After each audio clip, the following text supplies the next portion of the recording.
so much for joining us today in our virtual coffee talk. As you know, this is like a space that we have together to bring some of our council of organizations. And then we try to select topics that are really relevant.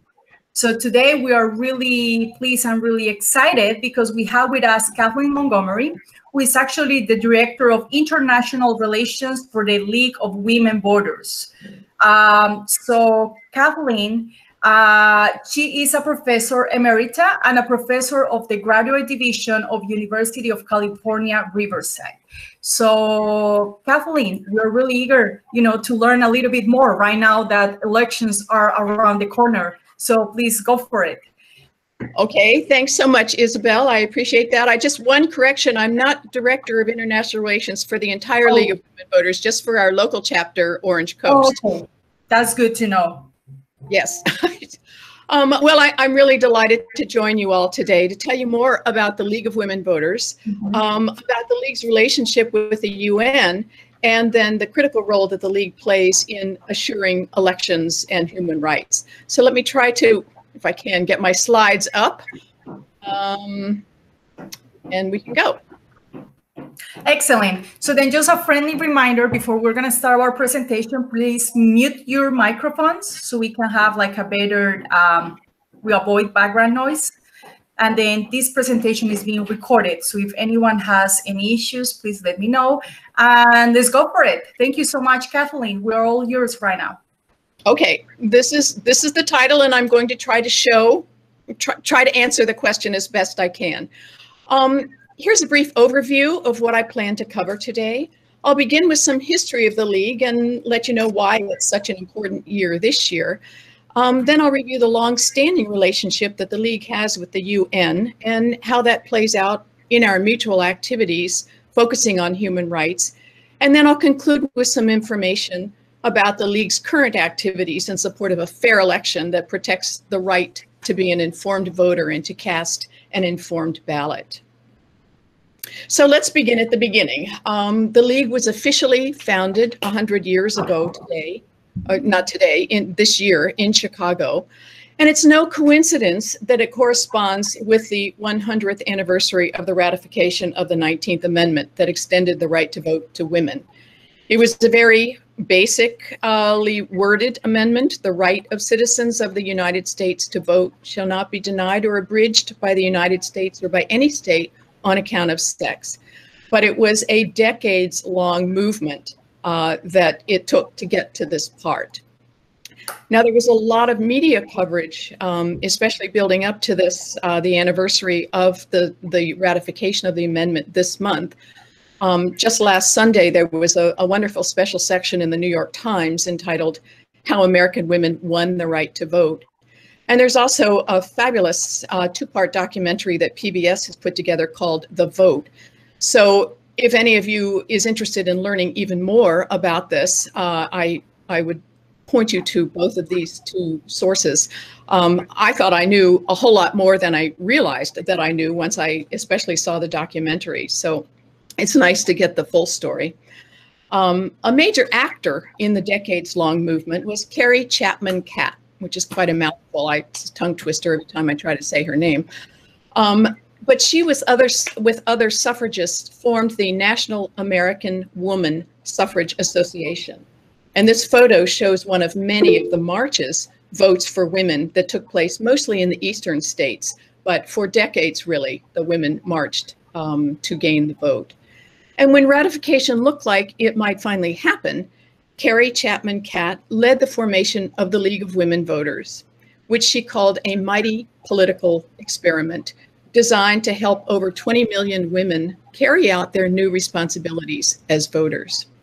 So the League of Women Voters was established and remains a nonprofit, nonpartisan organization dedicated to voter education and advocacy.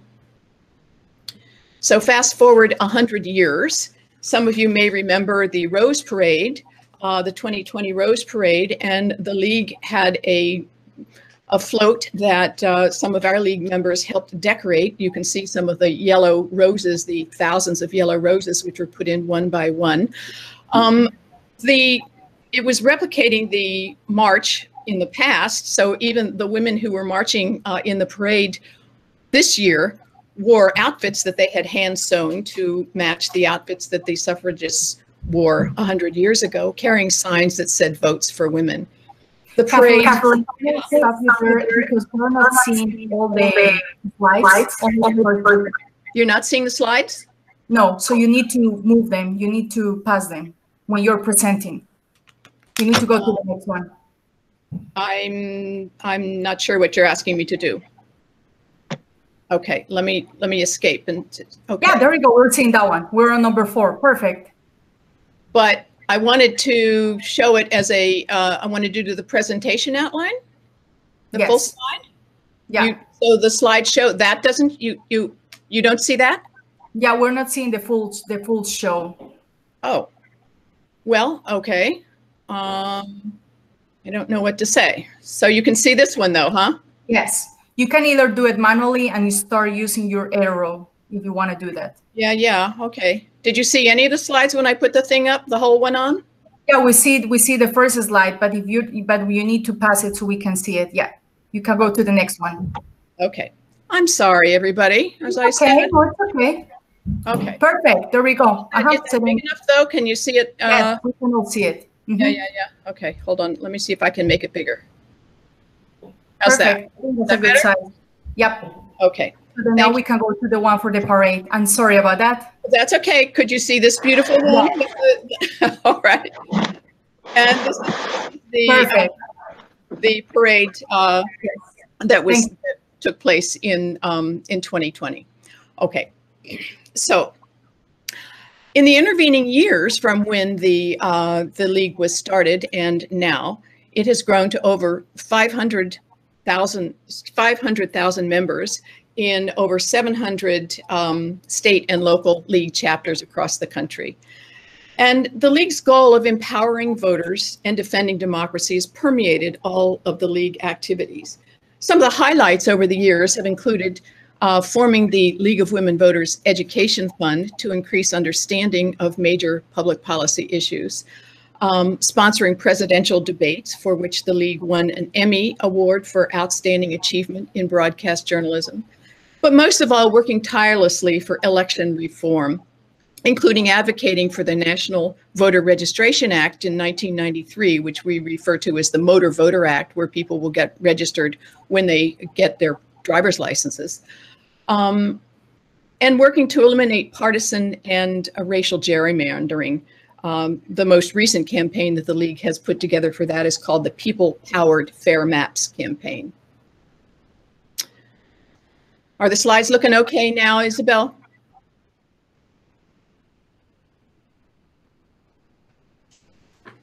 I'm assuming yes.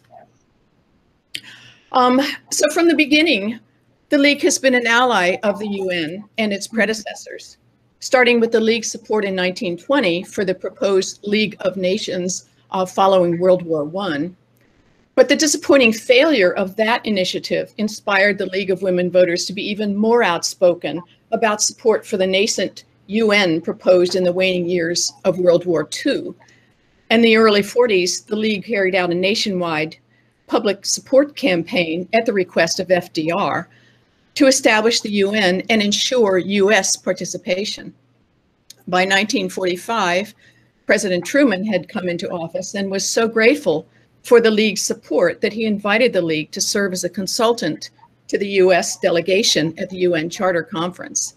And the League was named one of the first non-governmental organizations officially recognized with UN observer status, and that relationship extends today.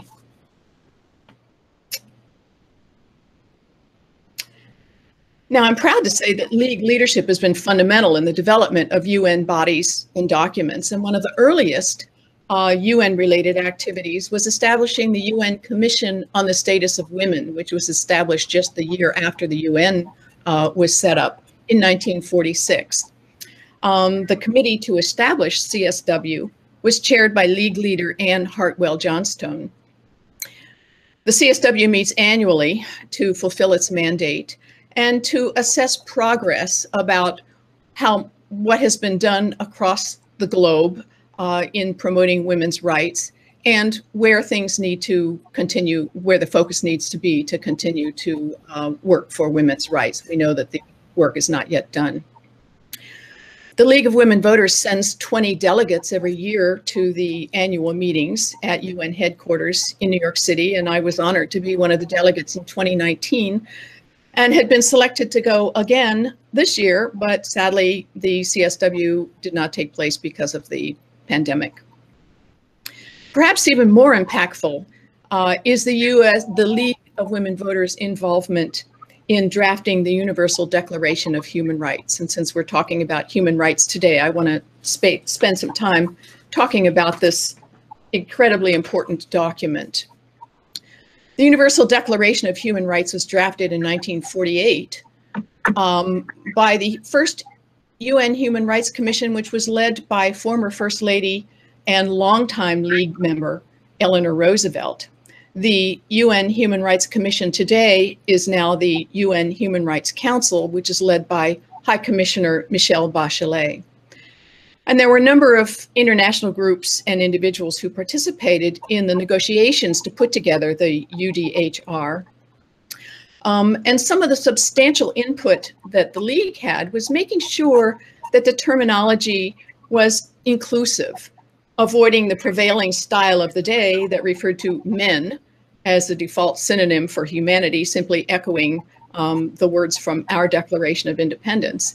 We were very proud that the wording which had initially been proposed for Article 1 in the UDHR, all men are created equal, to all human beings are born free and equal in dignity and rights. And the League representatives are credited with lobbying to make sure that that change took place. The Universal Declaration of Human Rights is the most translated document in the world, and it was adopted in December 10th, on December 10th in 1948, and December 10th is now celebrated every year as the International Human Rights Day.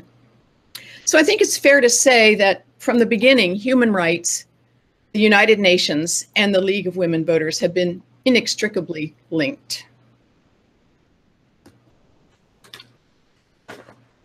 Now, I'll put in a little plug for some of the work that I've been doing, continuing with the group of people that I met at the UN CSW in 2019.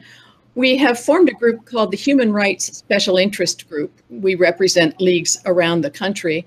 And we were planning to continue to meet this last March, but obviously we're not able to because it was called off because of the pandemic. But we've continued our work remotely, researching and writing about human rights issues, aimed to educate fellow leaguers and also other community members like UNA. Some of our ongoing projects are a recent article on COVID-19, human rights, women's rights, and the ERA. This is posted on my local league website. And we also have in the works a review of the UN Convention Against Torture and Other Inhuman Treatment of Prisoners, and a review of UN Convention on the Right to Peaceful Protest. All are very important issues right now. Our first completed project was the briefing book on human rights, synergy between policies of the League of Women Voters and the United Nations Human Rights Conventions. Let me tell you a little bit about what this book includes. It is a series of reviews. Each one, it's not a textbook by any means. Each of the reviews is only about 3 pages long, trying to give an overview of these various UN conventions and treaties. We begin with the aspirational document, the Universal Declaration of Human Rights. And the next two covenants that we cover, the International Covenant on Civil and Political Rights and the International Covenant on Economic, Social, and Cultural Rights, the first 3 of those then taken together are considered the International Bill of Human Rights. And as I mentioned, the UDHR, the first one is an aspirational document, and all the rest are intended to operationalize those philosophies through structures for implementation and accountability, including monitoring committees and expectations to monitor, to oversee the progress that the various member states are doing. And I believe that a copy of this book online will be made available to people who have signed on today. So let me circle back to the title of my talk, Human Rights and Elections, How Are They Linked? And I want to draw first on the UN International Covenant on Civil and Political Rights, which is the second review in our briefing book and one of the documents in the International Bill of Human Rights. Article 25 speaks directly to voting rights. Every citizen shall have the right and the opportunity to take part in the conduct of public affairs, directly or through freely chosen representatives, to vote and to be elected at genuine periodic elections. And this aligns perfectly with the League of Women Voters' foundational principle that every citizen should be protected in the right to vote, and that democratic government depends upon informed and active participation. This has always been a central tenet in the League's philosophy of empowering voters and defending democracy. Okay, so what specific activities does the League of Voters do to advance the right to vote? A lot of things. Activities are coordinated at the national, the state, and local levels. The League of Women Voters US established, as I mentioned, the League of Women Voters Education Fund in 1957 to facilitate voter registration and to increase understanding of major public policy issues, to provide resources in order to accomplish that, not just for women, but for all voters. The California League of Women Voters Education Fund works hand in hand with the California Secretary of State to make information available to all California voters. And I've put up here a couple of links that I think you might find useful. I love the title of this first one, The Easy Voter Guide for New and Busy Voters. This is produced in collaboration with the League of Women Voters California Education Fund and the California State Library. You could probably just type in, you don't even have to type in the full website, you could just type in the words and I'm sure it would come up. And another document that I think is very helpful to know is a reminder of what our Bill of Rights are, which is produced by our California Secretary of State, Alex Padilla, who some of you may remember seeing at the Democratic Convention on, I think it was the last night, speaking about the right to vote and what the Secretaries of State around the country are doing to preserve that. I want to highlight another incredibly valuable resource for voters in California, which is called Voter's Edge. Again, you can just type in Voter's Edge and it will come up. And this is a joint project that the League of Women Voters of California Education Fund has with MapLight, which is a nonpartisan research organization. It is a comprehensive online guide to elections that I think you will find is just an invaluable resource. Now, as I said, this is for California, but the League of Women Voters US operates a similar site for all other states called Vote 411. So for anybody who may be not in California, I would point you to Vote 411 and you'll find similar information about that. So let me show you a little bit about how Voter's Edge works. The first thing that will come up is a screen where you type in your street address. I know this slide's a little small and I'm hoping that you can see where that, there we go. How's that? Is that a little better? Yes, it looks good. That's better. Okay, type in your street address and your zip code and up will come a customized ballot for you based on your voter registration that shows you all the local, state, and national races that you can vote on. And I'd like to say Voter's Edge is organized by a team of volunteers across the state who work really hard to make the site as complete as possible, gathering information from candidates and from the Secretary of State. We don't write the information, we just populate it with what information is sent to us. And we have each county in the state has a coordinator. Our own league member, Petty Van Reckham, serves as the Orange County coordinator for Voter's Edge, working really hard to gather the information that we need to populate this wonderful website. So I put in my street address, and these are the candidates for my local election. It's still being populated. It should be more complete by the end of this month, maybe early September. The candidates supply the information, at a minimum, their occupation and 3 policy goals, but they also can supply a lot more information about endorsements, donors, videos, position papers, that sort of thing. And it's in their interest to supply as much information as they can in order to make sure that voters are fully informed for an informed choice. Information about propositions will also be added to Voters Edge once the proposition wording has been finalized and okayed by the Secretary of State. That should be available by the end of this month or early next month.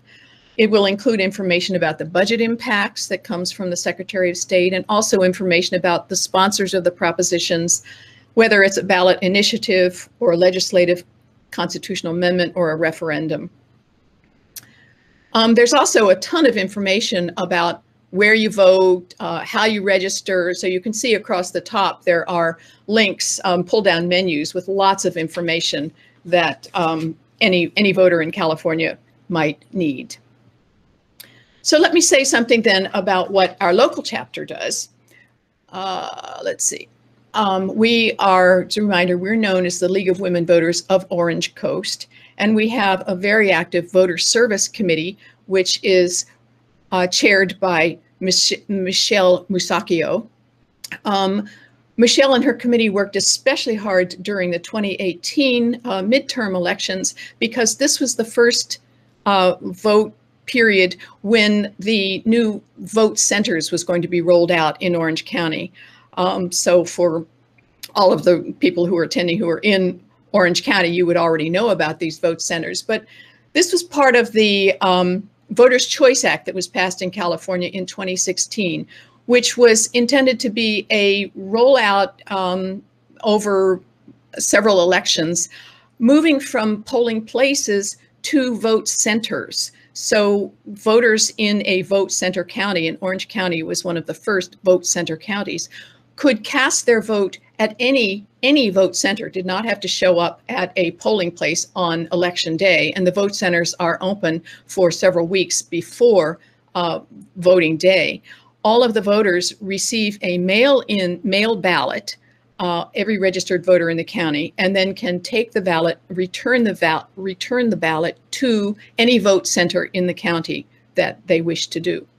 And then the Registrar of Voters in the county collects the ballots from the vote centers, which are operated by employees of the Registrar of Voters. And this is really important, especially now, because of the problems that it looks like we may have with the Postal Service. The Postal Service will deliver the ballots to individuals, but it is the Registrar of Voters who will collect the ballots. So they will not need to be returned through the post office. Governor Newsom has recently ordered that every registered voter in the state will now get a mail-in ballot, not only those in the counties that have moved to vote centers.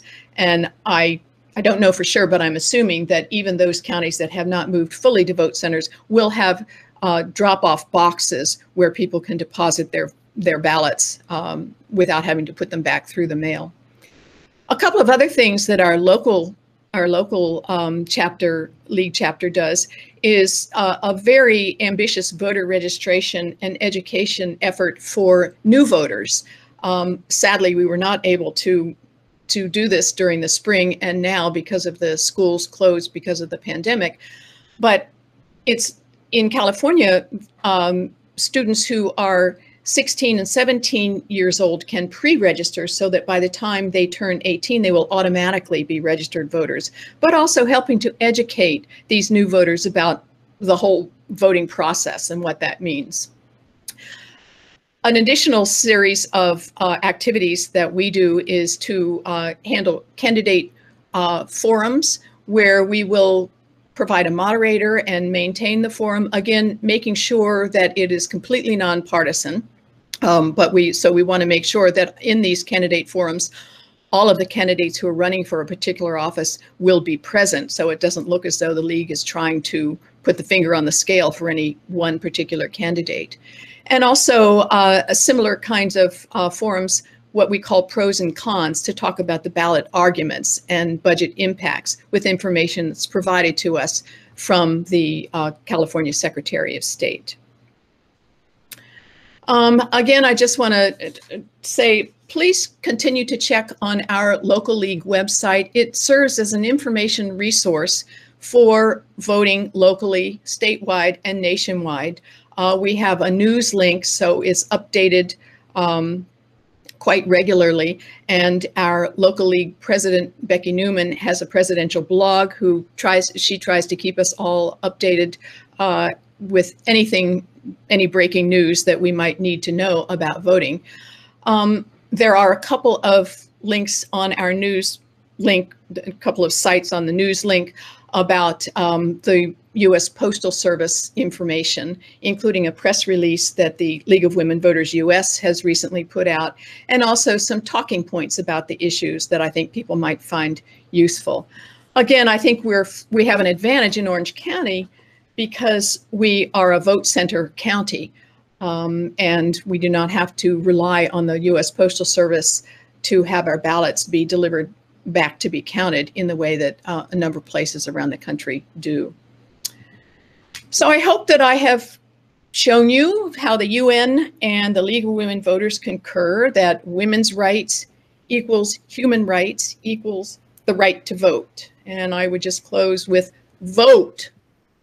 And that is my talk. Okay. Excellent. Thank you so much, Kathleen. And I totally agree with you. I think that the main point is to go there and vote.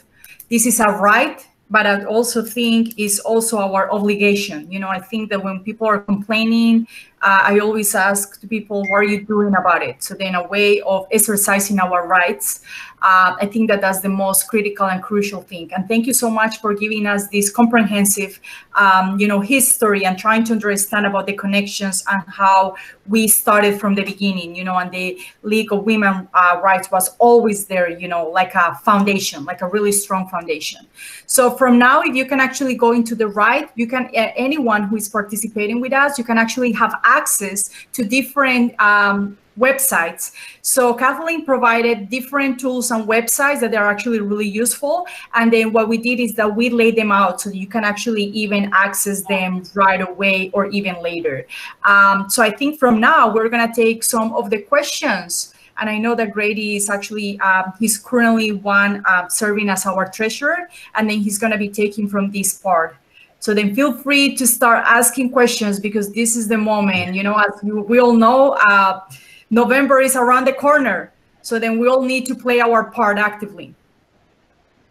Absolutely. No, I don't disagree at all. I'm going to start with kind of some more generic questions, and then I'm going to very much open the floor to everyone that does have questions. I do ask that everyone, again, stay on mute. If you do have a question, unmute yourself. I'm going to start with probably just 4 or 5 kind of some high-level questions. So I guess the first thing is I know you mentioned, and believe me, I'm a huge fan of the voting center aspect and component. What's one way that we in Orange County, from, I guess, not as individual members of the league, what's one way that we can support voting efforts throughout the state from our level, I guess you could say, as your citizen voting who's informed about voting but doesn't necessarily have any sort of organizational interest other than as a human rights factor? What's the best way that we can sort of support voting efforts throughout the county and the state? Well, one thing I would say is it's my understanding that the voting centers still need employees. And so if you can go onto the Registrar of Voters of Orange County, I would imagine that there's a link there. And there's been, as Trevor Noah and others are trying to do, is getting young people to be poll workers, or in this case, to be workers at vote centers, and for which there is pay. I don't think it's very high. I mean, I was a poll worker back when we still had polls, and I think I got $15, but I imagine working at a vote center, it's a little bit more than that. But I think that for a starter, I think we really need to have people who will be able to facilitate those voting centers. And they're going to be operating more than just on voting day. They're going to be operating for, I think they're going to be open at least 2 weeks, maybe more, in advance of the election. So I think that would be a really useful way that you could contribute. The site that I put up about the Easy Voter site, the easy link to the Easy Voter, I believe that organizations can download copies of that document and just stand on a street corner and hand them out. Make sure, talk to everybody you know, just to make sure that they know if they're not registered, how to register. Offer to, now we don't have the problem of driving people to the polls on voting day. You know, encourage early voting is just so important, and the vote centers are designed to really help get the vote done, so that there's not just this one huge push on November 3rd. Exactly. No, I think that's a valid point. And in fact, Seema had a follow-up question, which is, are there marketing materials or other sort of promotional items that either the League has or that other organizations have that we'd be able to at least share from a nonpartisan perspective at the very least? And I imagine the answer is yes. So yeah, again, I think that Easy Voter link perfect. Would be, you know, and I think you can order them in quantity. Perfect. If you're an organization, a nonprofit organization, I think they'll send you as many as you want. And because that's put out by the California State Library as well, I mean, that kind of information will be at the libraries, but I don't even know if the libraries are open right now. They probably aren't. So, you know, we're going to have to be a little more innovative in how we get the word out. Exactly. At the League of Women Voters National Convention a couple of months ago, I was moderating a panel on voter registration and education in high schools. And what they're doing now is using sandwich boards with signs on them that say, register to vote, you can register here. And I would imagine that, I don't know whether we have anybody who would feel like standing out on a street corner with a sandwich board, but you know, we have to go back to some of the very basic ways of reaching people that maybe we thought we had moved away from. Exactly. No, it's a valid point, especially in this pandemic environment that we're in. Some things are more innovative, and some things it is definitely about going back to the basics. So I can't argue with that. Another question that I thought was at least kind of interesting, because I know this gets brought up, especially we are a very advocacy-oriented group, much like the League is. Is it smart, and I know that we kind of, and I will say this with a little bit of, you know, not pride necessarily, but I think there's an element of truth. We're very lucky to live in California in a lot of regards with the way things are done, which leads to my follow-up question. Is it smart for California voters to try and reach out to people in other states in terms of encouraging them to vote? I know sometimes there's always that argument of, you don't necessarily want California to go out and start dictating to the rest of the world.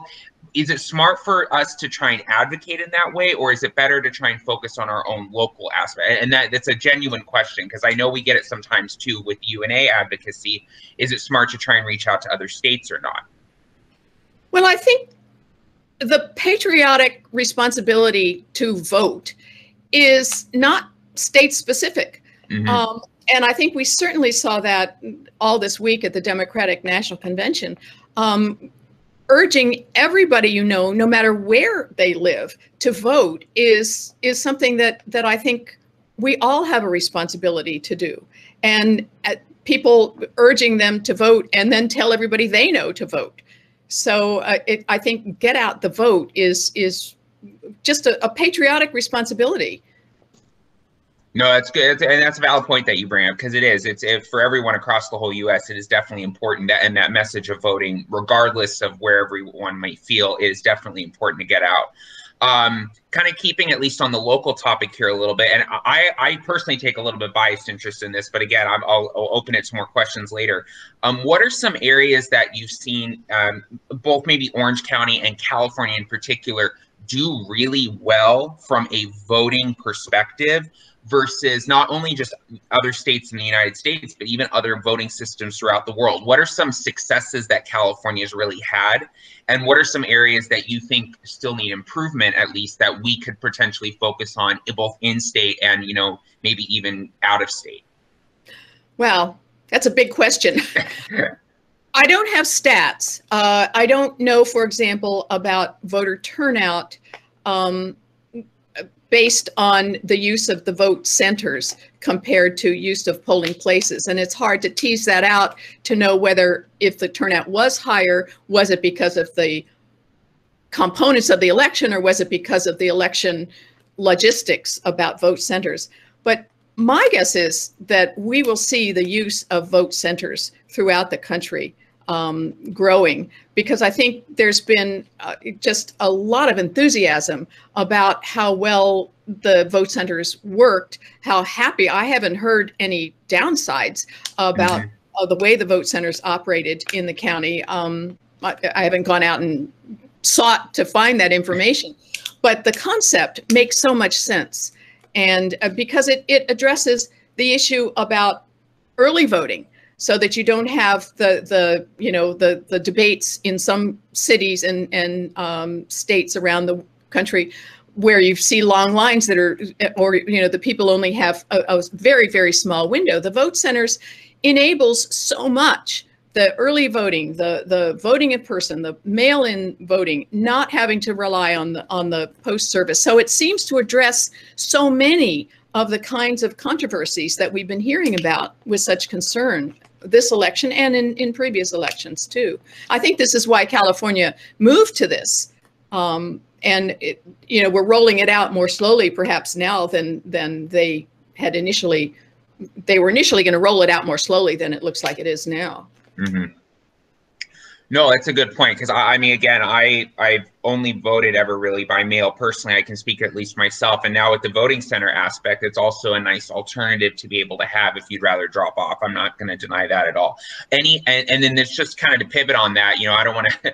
I'm very happy with it. Are there any areas in California that you think where it's still like, oh, we still maybe need to kind of push a little bit more? Areas where it's like, yeah, we've made good progress, but there's definitely some steps that we could take further. At least from not just an advocacy perspective, but from an information perspective, just knowing that these are kind of areas that we still are not necessarily where we could be. Well, I think voter registration in the high schools and education for new voters is something that we still need to work really hard on. And we have found, our local committee found that there was some reluctance in the high schools. Some teachers and some principals did not necessarily want us to come in. And I think partly that's because of a misunderstanding about the nonpartisan nature of the League of Women Voters, and that we were not in there to lobby for a particular candidate. It would be really nice if the local schools would make this be a part of their curriculum to a more explicit degree than they are now. I know that Model UN, I don't know whether Model UN goes into any of this sorts of thing, but I think there still remains a lot of lack of understanding. I wouldn't say misunderstanding, but lack of understanding among high school kids, new voters, just what voting is all about and what the process involves. And to have it be something where the schools are more welcoming.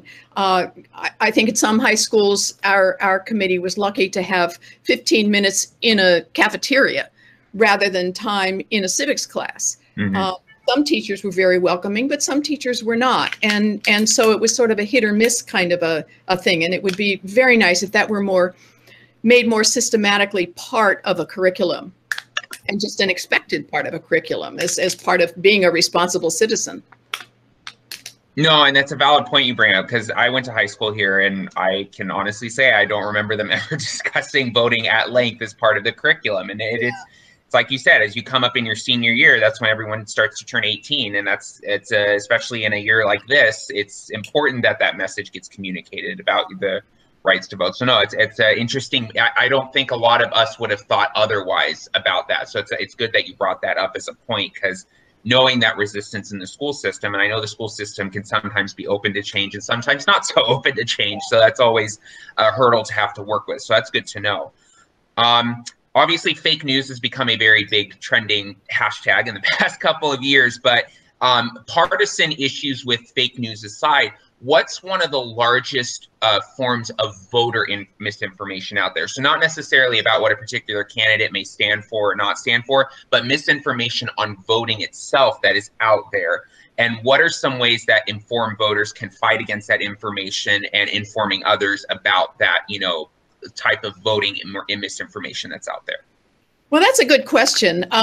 There is an initiative that a group in the Virginia area is engaged in that is, we've looked into it, but we haven't signed on to it yet. It's called Squint, See Something, Say Something on social media.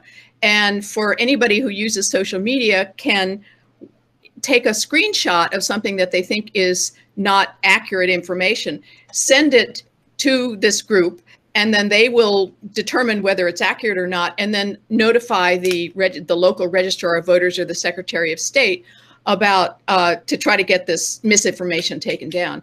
It's kind of a complex, I think it's a fabulous idea, but implementing it is kind of tricky.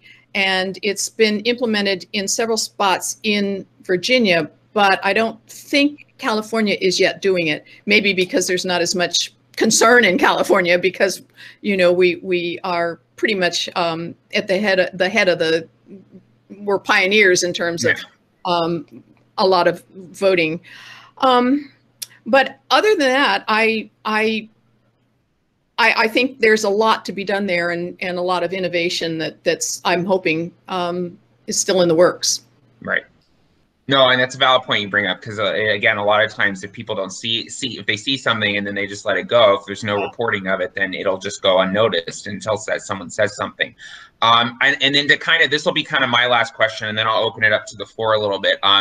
Obviously, we're both organizations oriented on human rights factors. And so I guess from a human rights perspective, what is the biggest way that the human right for voting is currently being, I mean, I know suppressed is kind of obviously specific more to voting, but I guess violated in a more general sense, both here, I guess, if you want to say either in California and the United States, and even on the international scale. I think, you know, we're obviously focusing on the human right factor. What ultimately is the way in which that the voting right is being violated, I guess you could say. And again, both locally, we're kind of all aware slightly, I think, of voter suppression, but even on the international scale, I think there's, you know, there's probably violations going on there too. Yeah, I mean, voter suppression, you know, who knows, all kinds of violations that we hear on the news about elections, which are not at all free and fair around the world. And we have had election monitors. Jimmy Carter, for example, has been an election monitor around the world for many years. But I think we often tend to take voting for granted, and we don't equate the right to vote with it being a basic human right. And that's why I wanted to emphasize those UN documents that that really articulate this very explicitly. And it aligns with the League's positions on that the right to vote is a basic human right. And I think if we think about it in those terms, sometimes it's a little more compelling for people to say, well, I'm going to fight for this human right. And it's certainly in everybody's awareness this year because of the right to vote being extended to women and the 100th anniversary of that. And you think, it's only been 100 years, you know. I think we so take for granted and realize, wait a minute, we had to work really, really hard for that, and we can't ever take that human right for granted. And I think it also shows some of the attacks on voting now shows that we can't take any of our human rights for granted. We have to continue to preserve them and think of them as human rights. Exactly. No, and I think you bring up a valid point, especially the League of Women Voters, and given the 100th anniversary of the 19th Amendment, that this is such people do forget about that human right factor, that they do take it for granted and just say, oh, the election's just going to happen, the voting's just going to be normal, and they don't think about the steps that it's taken, both for a lot of groups that would, that are considered, minority in the past, whether it's women, whether it's African American, whether it's whatever. There's been a lot of, fighting in order to be able to get that, franchise out. And I think people do take that for granted. So it's important to remind everyone. those are the kind of the questions I had. I'm going to open it up to the floor if anyone else has any questions. Please remember to unmute yourself and don't all go at once.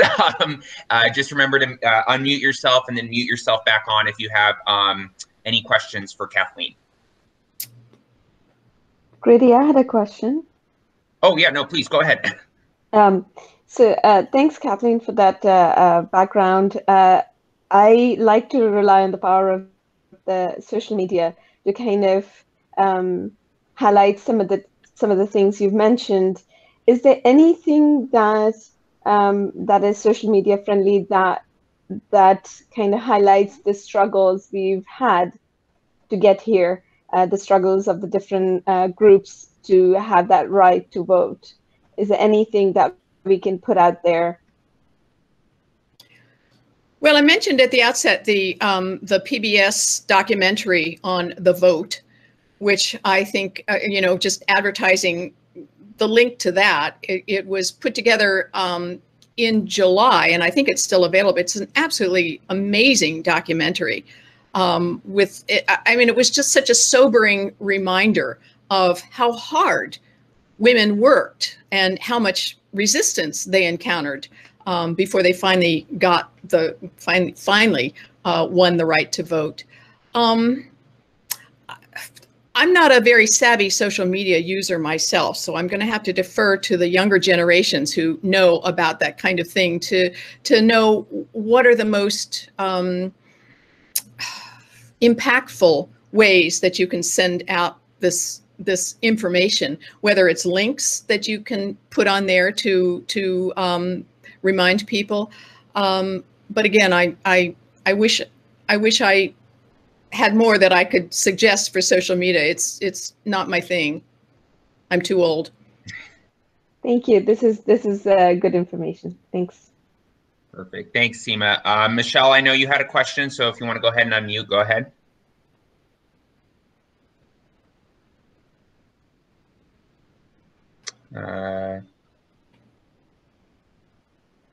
Michelle, you're still on mute. Yeah, Grady, I have a question. Carl. Okay, all right. Yeah, I'll just go ahead quickly. I live in assisted living with my wife right now, and of course we're shut-ins because of the COVID virus. But I'm just wondering, what is in the works in Orange County to take shut-ins and other people that don't have cars, particularly, to voting centers? Is there public transportation, or what's possible? I don't know what is official, but I would say contact our League of Women Voters and say you'd like someone to come and do that for you. Part of our voter service is helping people who don't have their own transportation. And actually it used to be driving people to the poll on voting day, and now it's sort of collecting people at assisted living facilities and helping to deliver their ballots. I think you should give that wide advertising. That's a wonderful suggestion, and I will pass it on. Yeah. Okay. Yeah. Thank you. I don't know whether, some assisted living facilities also have vans, and they maybe, yes, they have one here, but not everybody would have that. Yeah, yeah. But that's a really good suggestion, and we will discuss it. Thank you. Thank you, Carl. I have another question, but I'll defer that till later. Hi, Kathleen. This is Michelle. I work at a college, and I wanted to know, do you guys have any kind of like a toolkit to be able to do voter registration? And I know we can go to a website, but kind of like a set of procedures on how to do a voter registration online. I'm not aware that we do. I know that the Voters Edge site has a link with a lot of questions that you can have answered about how to vote, how to register to vote, and it includes voter registration online. So it's not very difficult to figure it out. But whether there's a specific voter registration toolkit, I'm not aware that we have one, but I can also look into that. Yeah, I was just looking into kind of like the process of doing it online, because, you know, I may have 100 people coming to the webinar, and after that we're going to have a voter registration, and then I'm just trying to figure out a way of doing it where it's not a mess. You know? Yeah, that's really good, and I will take it up with our voter service committee to see how we might be able to help put that together. When will you be doing that? Soon? October 14, 15, okay. And 16. Okay, we'll make sure that we've got something back to you before then. Thank you, Kathleen. Mm-hmm. This is Yasu. Can I ask a question? Please, Yasu, yes, go ahead. Thank you. Thank you for the presentation. Very, very succinct. I really enjoyed it. Two questions. This is on the home front and also on the international front. You mentioned about the Carter Commission that goes around the world monitoring voting to see if it has been fair or not. But here at home, we have had voting where it was a mess again and again, especially, you know, in the time of Bush and Al Gore, it was a mess. And again, in the time of Hillary Clinton and Trump, it was a mess. We have our own voting system that has been, the least to say, you know, even China or Russia was messing around with it. So we need to clean our home first before we can go around the world telling others how they should vote or shouldn't vote. Number two, when you mention human rights, again, I remember Hillary Clinton went to China to get a very good publicity, to get this outspoken critic of China who was arrested, getting him released and bringing him here. And, you know, it looks good to advocate human rights, but here, right here in our country, we have black people being shot and strangled on a regular basis. Where is their human right? Human right is not just only in voting. Human right has to start from the very basic. So what is the stand of women voters? What do they do on these issues? And how can we help the Black Lives Matter movement so that these kind of abuses can stop? Thank you very much. Well, you've raised issues that we all anguish over every single day as soon as we turn on the news. And the League has been very outspoken about the need for racial justice. They have issued some press releases about the League position on it. It's such a huge topic that it's very difficult to know even where to start. So, but I'm going to go back and talk about your first question about voting monitors. One of the things that makes it tricky in our country is that there is not a federal voting system. The voting systems are all handled locally. So you have a state voting system, and then in every county, like Orange County, we operate our voting system not necessarily the way any other county in the country operates. And because voting has been delegated down to the local level, it's difficult to have an across-the-board set of requirements that we can enforce the way I think happens maybe in a number of other countries. The only national requirement is the actual voting day, but how the votes are handled is done at a local level. And some states are more progressive than others in terms of how they do that. I think we're very proud of the way California does it. And we would hope that maybe we'll be serving as a model for other places around the country. I think we are. I think that several states are now moving to full mail-in ballots, and the concept of vote centers, now that it rolled out so successfully in 2018 in several counties in California, that other states will be paying attention, and I hope starting that too.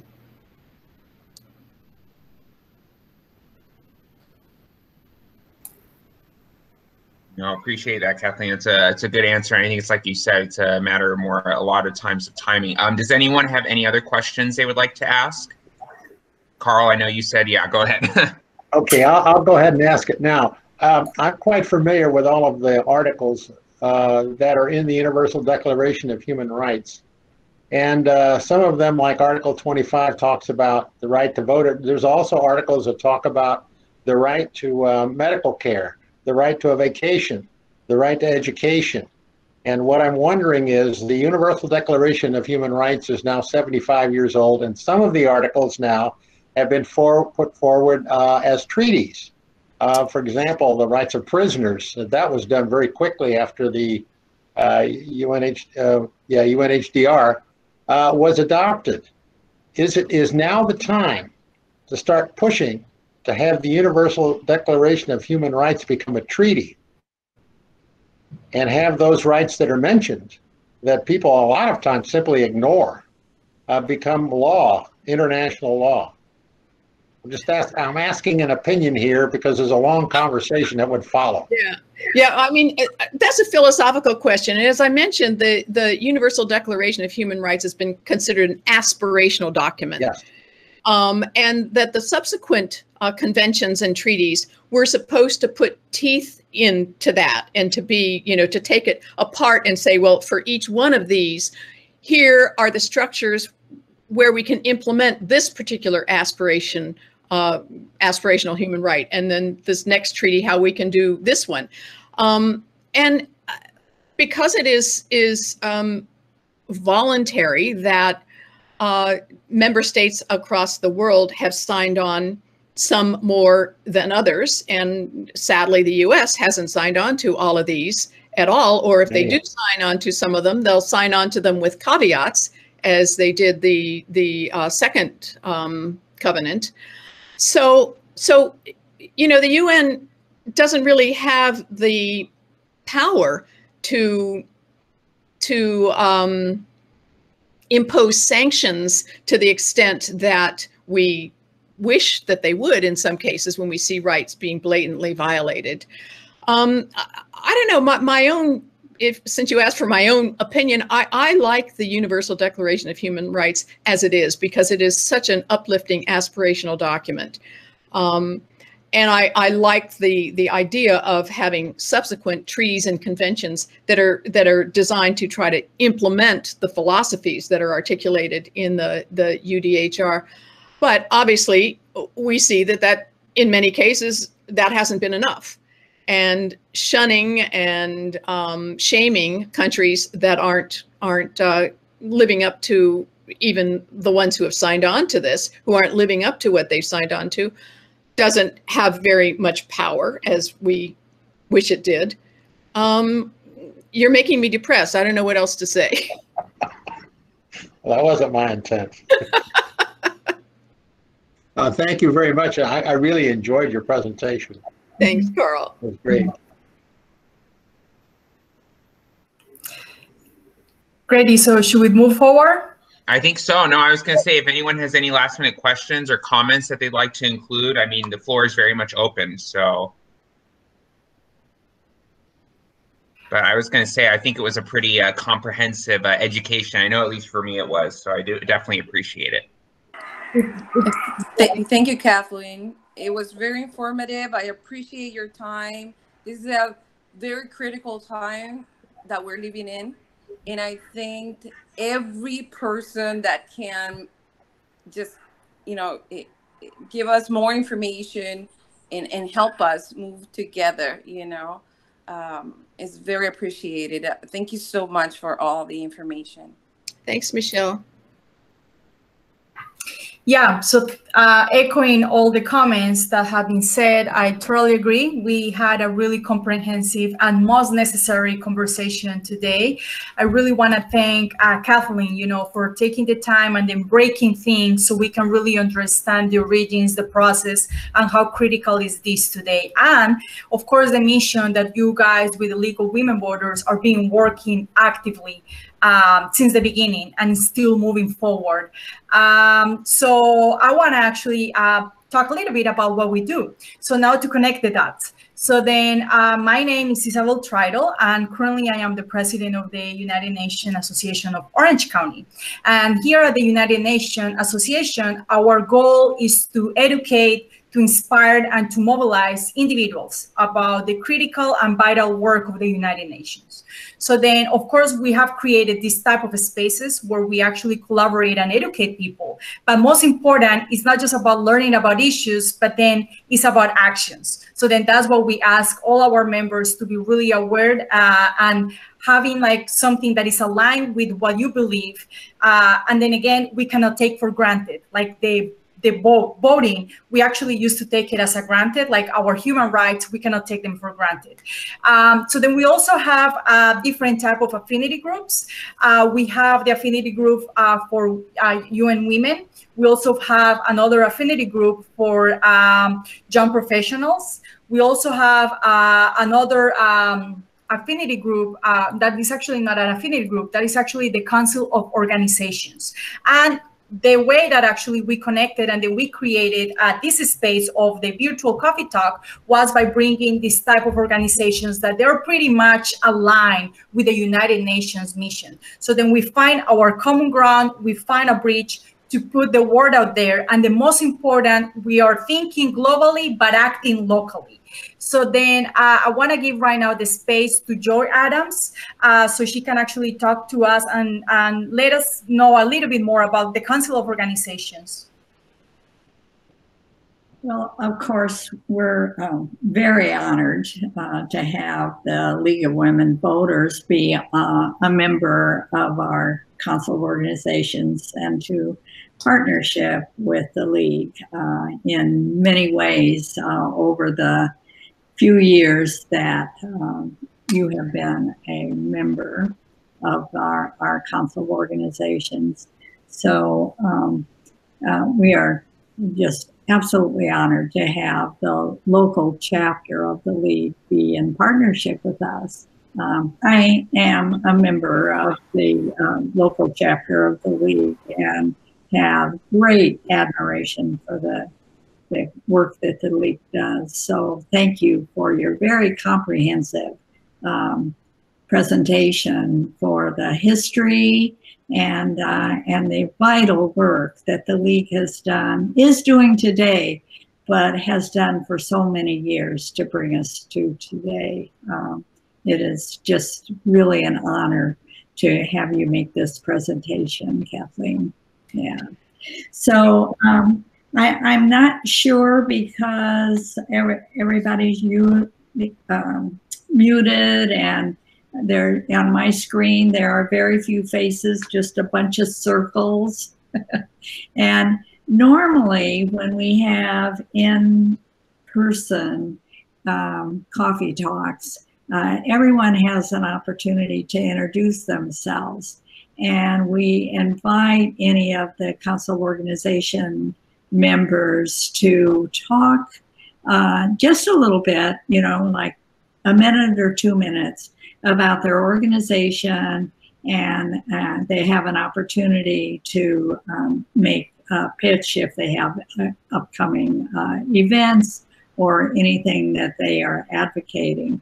So I know I saw on our attendance list that besides the League, we have 4 other organizations. And so if I call your name and if you are on, I welcome you to talk about your organization and give any announcements. The first one would be the Virginia Bernal, who is with the Citizens Climate Lobby. Virginia, did you manage to get online? No? No, I don't see her, Joy. No. I know when we were having in person, sometimes she would have other meetings, but she was registered to attend. And the next one would be Seema Ali, who has a brand new, she's just forming a nonprofit and just joined the Council of Organizations for the Interfaith Task Force. Seema, I know you're here. Will you talk a little bit about your organization? Did she leave? I think she left, Joy. I was saying, I'm looking at the list. Yeah. Yeah, she left. Yeah. Okay. All right. And another organization is the National Association for Equal Justice in America. Hardin Walker. Is Hardin here? I think I hope people didn't have so much difficulty signing on that they gave up. I'm really concerned about that because I had difficulty. Kathleen said she had a little difficulty, and we've got to get that corrected. So, but we can't do it today. No, I don't see Hardin here either. Yeah. I don't see him, Joy. So yeah. Yeah, and then Christy Matthews with Santa. Is Christy here? No. No. Well, we're pleased that they signed up to be here. Maybe they came on and got off, but hopefully it wasn't for difficulty of signing on, because we, as I look at 20 people attending today, that's less than half of those that signed up, which is a concern. Yeah, because they missed some really, really important information. And Kathleen, we will make sure that your briefing book for human rights gets sent out. But I think also we should send some kind of review and the links for our members and to promote the websites that they can get the information from the league, and let them know how vital information is available to them with just a click. I can also send you, say, a PDF of my slides, which has all the links on it, and you could send that as well. So would you like me to do that? Yes, that would be great. Okay. Yeah, that would be great. Yeah, I know there were too many links on there for people to pay attention to. Yeah. Okay, I'll do that. I'll prepare a PDF and send that. Shall I send it to you, Isabel? Or to you can send it to Diana. Okay. You can send it to Diana and then maybe copy Joy and I, and then that will be like, but then Diana will be in charge of spreading it out effectively, even to the people who were not able to attend. And then of course we will have this recording, which I think that people will find it really beneficial. Go, Joy. Yeah. Yeah, I want that separate from the briefing book, because I have a cover letter to go to the briefing book. Mm-hmm. So I want that. I don't want them sent together. Perfect. Absolutely. We will ask Diana to do it. Yeah, I'll work with Diana and getting the briefing book, because Kathleen shared it with me when we first started talking about her presenting here, and I was so excited about the information in it.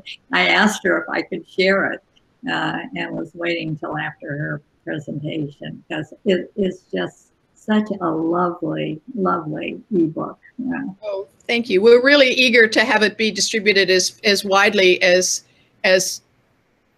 you think people would be interested in. So we'll send it to our 1,000+ constant contact, because it's really lovely. Mm-hmm.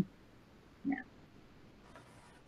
So thank you so much. And if anyone is in attendance now that belongs to an organization that wants to partner and collaborate with us, you can contact us on our website, una-oc.org,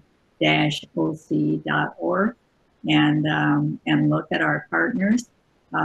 We have an application and a little more information. But the main thing, I think, then the reason that we established our council of organizations was to increase the work that everyone is doing by getting it out more, and to provide opportunities for the organizations to get their word out, both with networking, and we place a link to the website for our COOs on our website. And also we will take the organization's events that are in alignment with what we do and forward them as a partner event to our constant contact list. So there's real value to being, besides the relationships that we are formed, especially once we can be in person again. So thank you again, Kathleen, and I'm signing off to you. Thank you, Joy. Thank you for all your interesting questions, everyone. It was just delightful. I really, really loved being part of this. Excellent, Kathleen. And then the link to our Council of Organizations is already on our chat. So if anyone is interested to learn more, to sign up, then you can access the link that is already there. And I'm also right now attaching for all of you our link to our membership. So then if you're not a member, you can actually become an active member of UNA Orange County. And then, as I mentioned it before, we have different opportunities. So then we have different activities that is not just about information, this type of spaces, coffee talk, but we also have our UNA Women Chat, which is another affinity group that is really relevant. We also have a young professional and youth engagement kind of affinity group. So then there is something for anyone. You can actually tap your passion, you can tap your interest, and then you can become more active. Because as I mentioned, our mission with our chapter is to think globally, but acting locally, trying to connect what we're doing here. So then we have different options. You can actually sign up as introduction. So then you just only pay $25, and then you can actually start renewing. What is going to give you access? It's going to give you access to the material that, of course, whenever we're having an event, and if it's an event that we have certain type of tickets, you're going to have like a reduced ticket. You also have access to the foundation and to UNA USA as a national component with all the presentations and the material that they're doing. So currently they're having all the GEOs, which are these type of webinars, and they are bringing really high qualified speakers. So then you will have access to that type of material. And of course, you will be able to connect with like-minded people and organizations that they have similar goals than you. So then I think that this is a perfect space also for getting to know great people. I have to admit, thanks to the Orange County chapter, I have made great people and I have made great friends that are really aligned with my ethics and my passions. So then some upcoming events that I want you actually guys to invite you. We have really interesting something that we launched recently. We have the chat series. So then in September 16, we are going to have our women's suffrage. I don't know if I'm pronouncing it correctly, so I apologize, suffragio. And then, so then for that information, you are going to find everything in our website where we are going to share all the details and the link. Then we're going to have our division event, which is to celebrate the 75th anniversary of the UN. That is going to be on October 14. It's going to be from 12 to 2:30, and it's going to be a virtual event. And finally, we're going to have also our UN celebration in a really special day. We're commemorating the 75th anniversary of the United Nations, and the way that we're doing it is by we're going to have a panel where we're going to be inviting some speakers from Chapman, Cal State University, Fullerton, and then UCI. So then please stay tuned, and we will love to see you around about it. And then again, Kathleen, thank you so much for your time. Thank you so much for your knowledge, but especially thank you so much for your passion, for everything that you're bringing. And as you said, we cannot take for granted.